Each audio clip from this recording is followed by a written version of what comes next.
Catherine. So cute. I'm glad that it was a little bit dry yesterday so we could try to get outside a little bit. But man, we started off this morning with some heavy rainfall into the area, roughly seen from the past 24 hours, around 1 inch, especially south of Highway 460. We do see that blue tries to creep up a little bit more to the north. Most of the heavy rain we saw this morning continuing to push off towards the east. We're not completely in the clear yet, though. We do have a second wave of showers and some storms that are going to try to make their way. Even in about another couple of hours, this is going to continue to head off. It's a little bit of a slow moving system right now. Right now we are seeing a dry trend for us. This is looking at Southwest Virginia Community College, our live weather camera. As we continue into the day, we will hold on to sometimes some showers. The severe weather outlook does have portions of Pocahontas County as well as the eastern tip of Greenbrier County as well as Monroe County under a marginal risk for severe weather.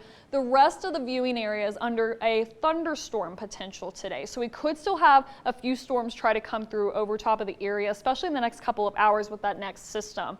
The flood warning over Buchanan County has completely expired. That was issued until 6:45 this morning. Tazewell County is under a flash flood warning until 8:15 this morning. Wythe County is under a flash flood warning as well until 9:45 a.m. Seek higher ground and turn around. Don't drown if you do have to be out throughout the day today. Flood advisories for the areas in green are going to continue until 12:45 this afternoon.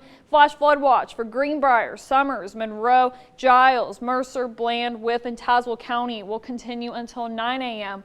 this morning. So looking at the river levels over Greenbrier River at Alderson, this is the one that has been issued by the National Weather Service. With their weather forecast, they have it forecasted by tomorrow morning that we could surpass flood stage, heading up to 15 feet. Something we're going to continue to monitor. The latest has been roughly around 4 feet, so it does look like we could see a spike with our river levels throughout the course of today, even when the rain showers do stop. Wind gusts right now are probably all over the place for most of us. We do have this pink shade, which that's indicating roughly 40 to even 50-mile-per-hour gusts, but most of our gauges are picking up on the teens and the 20s, and earlier today, even in the 30 and the 40-mile-per-hour gusts. So with these winds, we're going to continue to hold on to them for the majority of our day today. So with our power outage map, already seeing many power outages over the area. From McDowell County, roughly about 1,000 customers out. Fayette and Raleigh County are roughly 2,000, almost close to 3,000 customers out this morning.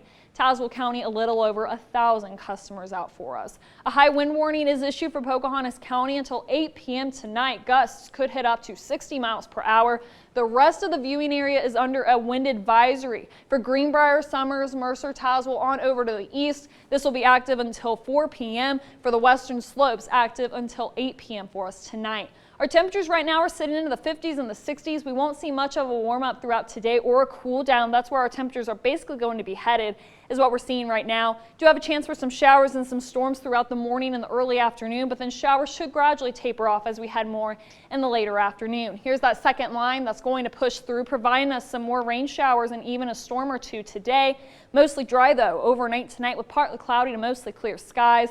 Throughout tomorrow, looking to be mostly dry until we head into the nighttime, where we'll have a rain-snow mix pop back into the area. Snowfall totals aren't looking very impressive, but some of us could see roughly 1 to 3 inches. Western Greenbrier and western Pocahontas counties could see 3 to 5 inches, while some of us only seeing a little bit of a light dusting. So we will be having below average temperatures throughout much of the work week, holding on to some chances for some rain and even some light snowfall. Back to you.